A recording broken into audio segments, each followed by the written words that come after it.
नमस्कार जय जगन्नाथ। आज पिला माने आमे जानिबा जे केभली जे माने इंग्रजी रे वीक अछ पूरा वीक डाउन अछ सेमानंक विषय रे आमे आज तांकु पढ़ेबा जे इंग्रजी केमिति जानिबे बेसिक फंडामेंटल जेटा कि पूरा मूलरू सेमाने इंग्लिश शिखिबे जे मानकर मुट्टे इंग्लिश हो नाही सहज उपाय केभली इंग्लिश शिखिबा देखो। एबे छुआ देखिबा वर्ण परिचय। वर्ण माने किस पिला माने जेटा को आमे कहूचे इंग्रजी रे देख इंग्रजी भाषा रे सर्वमोट 26 गोटी अक्षर अछि। किस अछि केतरा अक्षर अछि छुआ इंग्रजी भाषा रे 26 टा अक्षर अछि। 26 टी अक्षर अछि सेति मधुर ए ठारू जेड पर्यंत सेटा केते पर्यंत ए ठारू जेड पर्यंत एगुडी को दुई प्रकार लिखा जाए। एगुडी केते के प्रकार लिखा जाए दुई प्रकार लिखा जाए यथा छुआ किस किस ना गुटे हूँ कैपिटल लेटर।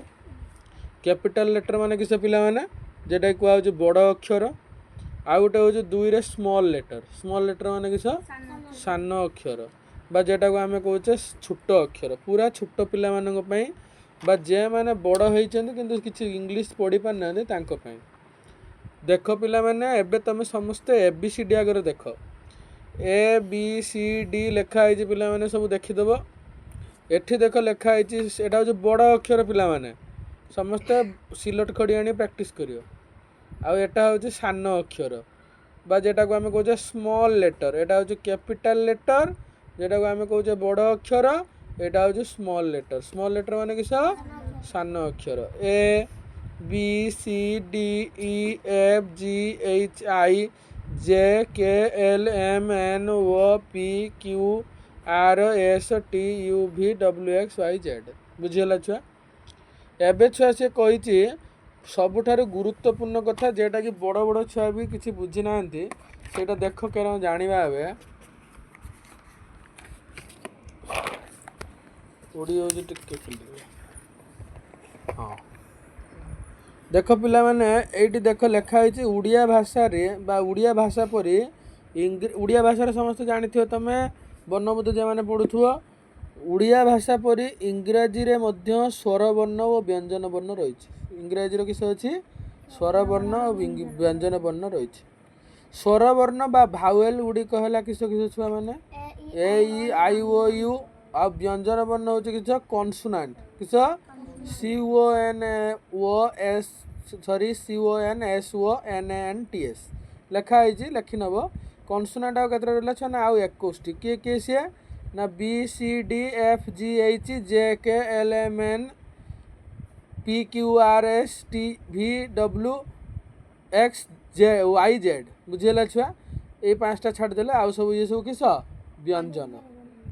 जे पिला माने भाबुथबो जे आमे इंग्लिश मुट्टे सार पढ़ी पारना केमिति पढ़िबा तापाई समय छुआ को प्रथमे ओ आउ मात्रा शिखते पड़ो। लेसन 1 आज चैप्टर लेसन 1 ओ आ प्रथमे शिखते पड़ो।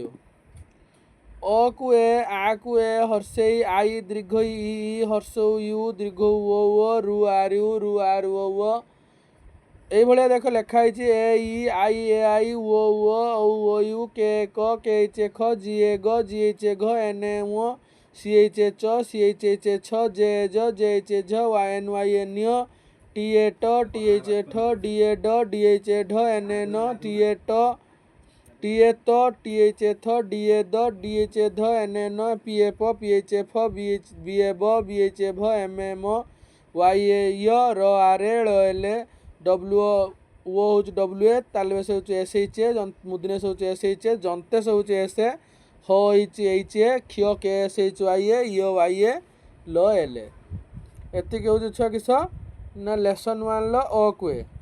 तापर आसला छुआ मात्रा बा जुक्ताक्षर व ताहार उच्चारण आम किसी देखा जुक्ताक्षर और तार उच्चारण।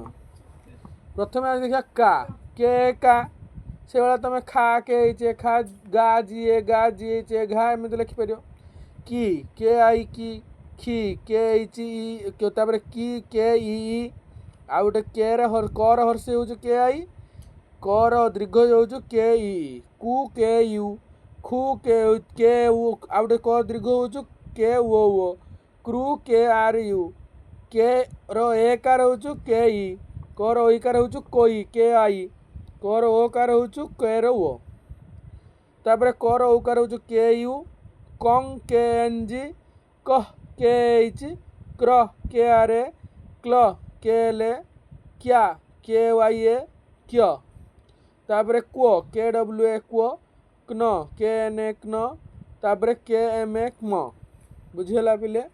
तापर नेक्स्ट चैप्टर जीवा। नेक्स्ट देख छुआ उड़िया जुक्ताक्षर इंग्राजी रूप वंक अंक किस हम एन के ए वंक अंक किस हम एन के एच ए वंगंग एन जी ए वंघंग एन जी एच ए न्यंचंच एन सी एच ए न्यंचंच N C H H A न्यंजंज एन जे ए न्यंझंझ एन जे एच ए बुझिला। नंटंट एन टी ए नंडंड नंठंठ एन टी एच ए नंडंड एन डी ए नंढंड एन डी एच ए नंतंत एन टी ए नंथंथ एन टी एच ए नंदंद एन डी ए नंदंद एन डी एच ए मम्पम्प एम पी ए मम्फम्प एम पी एच ए मम्बम्ब M B A ये पिला माने देख परे त पर्यंत देछि तरे प तरे म ये सब म देछि देख तमें एति पर्यंत प्रथम चैप्टर सरला। तापर आम सेकेंड चैप्टर को आम लिखा फिगर्स बा जेटा को संख्या बोली कहूचे सेटा आम शिखा सेकेंड चैप्टर रे।